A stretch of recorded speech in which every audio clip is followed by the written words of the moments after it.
Et salut à toi, j'espère que tu vas bien. Aujourd'hui, on se retrouve pour un nouvel épisode du podcast Nourris ta santé.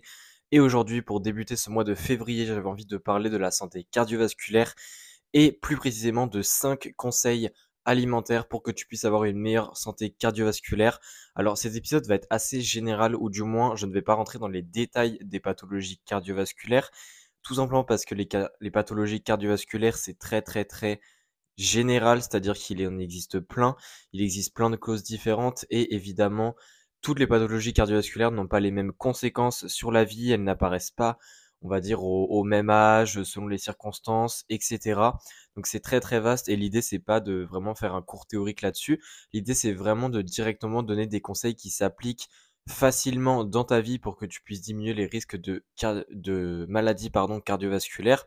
À savoir que ici, tous les conseils que je vais donner, ça va déjà diminuer tous les risques de cardiovasculaire, donc c'est-à-dire toutes les maladies cardiovasculaires vont être diminuées avec ces astuces-là, donc ça ne concerne pas qu'une seule maladie en précision, et qu'en plus de ça, mettre en place ces conseils de manière générale va aussi t'aider à diminuer le risque des autres pathologies, donc par exemple tout ce qui est diabète de type 2 et d'autres pathologies métaboliques ou non vont aussi être diminuées en termes de risque, et c'est d'ailleurs aussi le cas pour tout ce qui est prise de poids.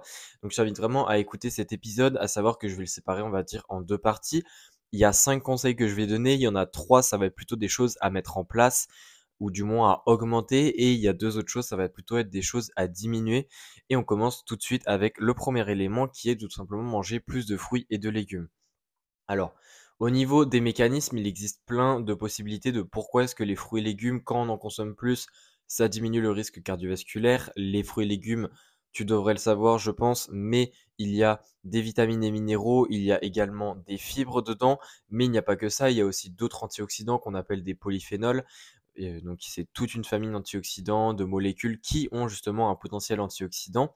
Et toutes ces molécules-là, en plus des nutriments qu'il y a dans les légumes et les fruits, font que ces aliments-là peuvent être très intéressants pour justement diminuer le profil oxydant qu'il y a dans le corps, qui est en excès lié à de nombreuses maladies, à l'apparition de nombreuses maladies. Mais en plus de ça, les fruits et légumes sont quand même riches en eau, ça permet d'hydrater en plus. Bref, c'est généralement un aliment qui déjà ne pose pas problème d'un point de vue prise de poids puisque c'est très peu calorique. Évidemment, on se base pas sur les fruits et légumes pour ajouter des calories dans les repas, mais qu'en plus de ça, avec tous ces nutriments, eh bien, ça diminue le risque de carence et également ça combat le profil oxydant comme je l'ai dit juste avant. Donc tous ces éléments font que les fruits et légumes de manière générale, si tu es quelqu'un qui en consomme régulièrement, qui en consomme tous les jours, que ce soit des fruits, des légumes à travers les repas salés, à travers les repas sucrés, bref, si tu en consommes régulièrement, eh bien évidemment tu as un risque diminué d'avoir des maladies cardiovasculaires grâce à tout ça. Donc évidemment, il n'y a pas de portion recommandée, c'est assez compliqué puisque chacun est différent et chacun mange ses propres quantités dans ses repas. Mais de manière générale, moi je te conseille d'avoir au moins un légume dans la journée, c'est-à-dire que le midi ou le soir, eh bien essaye d'avoir au moins une portion de légumes dans un des deux repas, c'est déjà je pense un minimum. Évidemment, ne mets pas de légumes si tu es dans des conditions assez spéciales, comme par exemple si tu t'approches d'un jour de course en tant que sportif d'endurance, et bien évidemment là peut-être qu'il faut diminuer les fibres. Donc les légumes ne sont pas les bienvenus pendant quelques jours. Mais dans temps normal, quand tu t'entraînes normalement et quand tu fais tes journées assez basiques, eh bien, essaye d'avoir au moins une portion de légumes. Et pour ce qui est des fruits, essaye d'en mettre au moins un dans la journée. Je conseille même deux minimum. Tu peux très bien en mettre au petit déjeuner si tu en prends un, ou alors même en dessert dans tes repas, voire carrément en collation.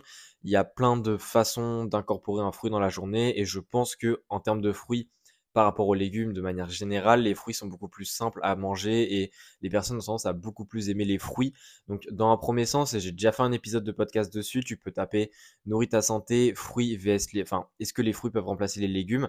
J'ai déjà fait un épisode sur est-ce que manger que des fruits, c'est déjà mieux que de ne rien manger du tout. Si on n'aime pas les légumes, par exemple, je t'invite à aller l'écouter si ça t'intéresse. Mais voilà, en tout cas, ce premier conseil, c'est vraiment fruits et légumes. Augmenter la consommation de fruits et légumes. Évidemment, il ne faut pas rentrer dans un excès, dans le sens où il faut manger que ça, parce que là aussi, ça va poser des problèmes. Mais de manière générale, quelqu'un qui mange des fruits et légumes tous les jours, à long terme, aura bien plus de bénéfices d'un point de vue cardiovasculaire que quelqu'un qui n'en prend pas ou alors qui n'en prend de manière très irrégulière. Ensuite, deuxième astuce, c'est de tout simplement manger des céréales, pardon, pas des céréales raffinées justement, mais des céréales complètes.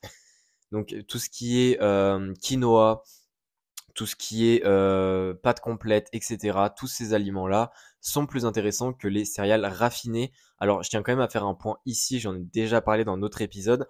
Les céréales raffinées ne sont pas du tout à supprimer et même moi je les conseille personnellement, d'autant plus pour les sportifs, puisque certes, les céréales complètes ont un intérêt dans ce cas-ci pour la santé cardiovasculaire, mais c'est lié à plusieurs choses.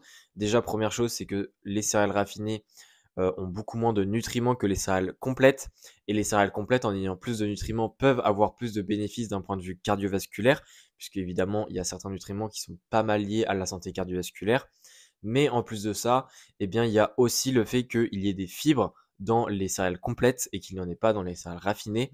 Et on sait très bien que les fibres ont un potentiel sur la digestion, améliorent la digestion, diminuent l'impact du cholestérol. Bref, il y a plein de choses qui font que de manière directe et indirecte, eh bien, les fibres ont aussi un potentiel bénéfice sur la santé cardiovasculaire dans tous les cas.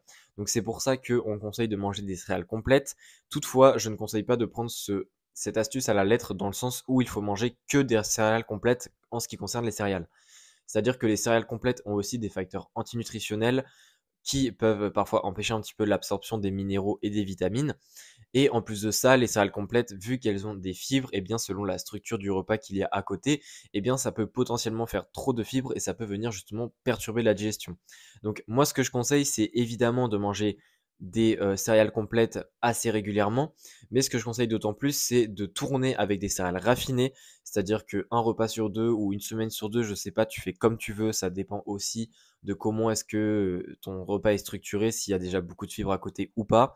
Mais bref, que je te conseille de tourner entre ces deux types de céréales, puisque même si les céréales raffinées ont moins de nutriments, etc., eh bien si c'est ce que tu recherches, par exemple, dans ta séance de sport d'après, c'est juste d'avoir de l'énergie, d'avoir des glucides, eh bien les céréales raffinées ont beaucoup plus d'intérêt dans ce cas-ci que des céréales complètes. Donc moi, ce que je conseille, c'est évidemment pour le côté cardiovasculaire, des céréales complètes de manière régulière, pas forcément tous les jours dans ce cas-ci, mais de manière régulière en tournant avec des céréales raffinées, c'est intéressant. Mais par contre, fais attention juste à ne pas manger que ça, d'autant plus si tu es sportif et que ça peut venir perturber ta digestion. Ici, il faut être un petit peu plus vigilant au niveau des quantités, au niveau de la fréquence. Bref, il faut quand même garder une certaine logique par rapport à ce que tu fais après dans ta vie, par rapport à ta pratique sportive, par rapport aussi à tes objectifs, évidemment. Donc voilà, ça c'est vraiment le deuxième point, mais encore une fois, rien n'est parfait et c'est pour ça qu'il y a quelques nuances à apporter au niveau de cette astuce-là. Ensuite, troisième astuce et dernière astuce en ce qui concerne les choses à mettre en place pour avoir une meilleure santé cardiovasculaire, eh bien, c'est tout simplement augmenter la consommation d'oméga 3. Et la consommation d'oméga 3 a été très liée avec un meilleur profil anti-inflammatoire, un meilleur profil antioxydant. Bref, les oméga 3 de manière générale ont des bénéfices sur le corps et ça a été énormément prouvé. Et la santé cardiovasculaire n'est pas exclue de ces bénéfices puisque manger plus d'oméga 3 a été lié avec un risque diminué de plein de maladies, dont notamment les maladies cardiovasculaires. Et ça s'explique par plein de phénomènes biochimiques. Comme je l'ai dit, ça a un profil, ça diminue l'inflammation de manière générale, les antioxydants. Et évidemment, l'inflammation, s'il y a un excès d'inflammation, c'est ça qui amène souvent à des problèmes, à des maladies, et ça n'exclut pas les maladies cardiovasculaires. Donc c'est surtout lié à ça.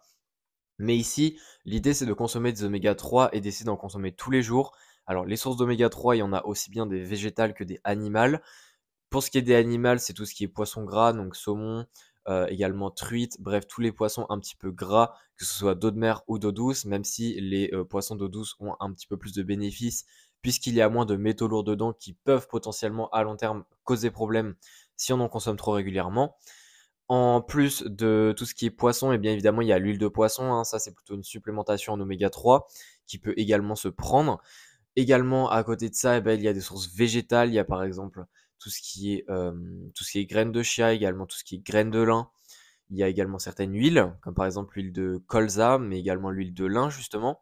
Voilà, il y a pas mal de sources. Alors, il faut faire juste attention au niveau des sources végétales, même si elles sont quand même intéressantes, parce qu'il n'y a pas que des oméga 3 et il y a aussi quand même des oméga 3. Eh bien, la forme des oméga 3 dans les sources végétales est une forme qui doit être convertie par la suite en source essentielle dans le corps. Sauf que cette conversion se fait très très mal et donc ça fait que si tu manges des oméga 3 végétaux, c'est ça, eh bien tu ne vas pas avoir autant de formes d'oméga 3 essentielles dans le corps puisqu'il y aura eu l'impact de la conversion qui est très basse, hein. La conversion, dis-toi que si tu as 10 milligrammes de ALA, donc c'est-à-dire l'acide alpha-linoléique, eh bien, quand tu vas convertir cet acide-là en un autre acide, donc le DHA et le EPA, eh bien, ce taux de conversion chez les humains est inférieur à 10%, ce qui signifie que tu perds 90% de ta quantité pour obtenir le résultat final, alors que dans les sources animales, eh bien, généralement, il y a directement sous forme de DHA et de EPA, donc il n'y a pas en fait cette idée de conversion. Ce qui fait que forcément les sources animales peuvent plus rapidement amener à nos apports, ou pas à nos apports, mais du moins à nos besoins en oméga 3 dans la journée. Donc ça, c'est juste à garder en tête. Ça ne veut pas dire que les sources végétales doivent être exclues, mais c'est quand même quelque chose qu'il faut être conscient.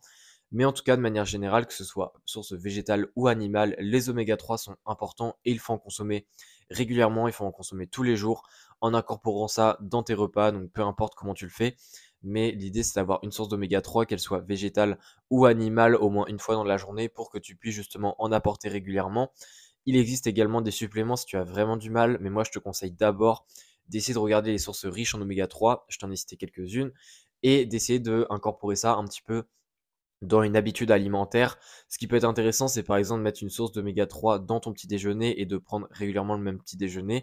Ça peut parfois faciliter le fait de incorporer justement cette habitude de consommer régulièrement des oméga 3. Mais voilà, il y a plusieurs stratégies, mais l'idée c'est que consommer plus d'oméga 3 de manière quotidienne, régulièrement à long terme, ça apporte un bénéfice sur la santé cardiovasculaire.